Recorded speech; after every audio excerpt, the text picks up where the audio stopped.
2,90,000 টাকার R15 model বা condition এমন হবে না, কখনোই না।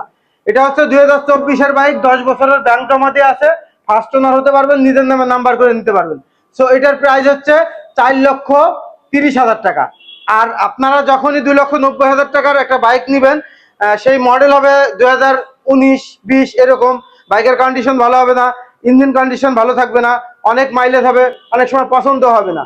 সো আপনারা যদি 2,90,000 টাকার R15 ভিত্তির সাথে 4.5 লক্ষ 4 লক্ষ টাকার R15 এর কন্ডিশন মিলান, তো সেটা তো সেম হবে না, আর সেটা উচিত না। তো অনেকেই ফোন করেন যে আসলে আমরা তো ভিডিওতে দেখছি 2,90,000 টাকা R15, 3 লক্ষ টাকা R15। বন্ধুরা, সে R15 আর এই R15 রাত আর দিন পার্থক্য। ঠিক আছে, গাড়ি বুঝে দেখে কিনতে পারলেই বেস্ট।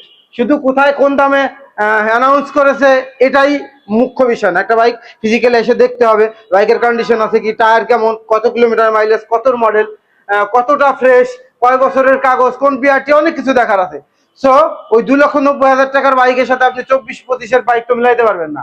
আগে বাইক আসবেন, দেখবেন, স্কিল থাকবে, যোগ্যতা অনুসারে যাচাই করে বেস্ট মানের বাইক কিনুন।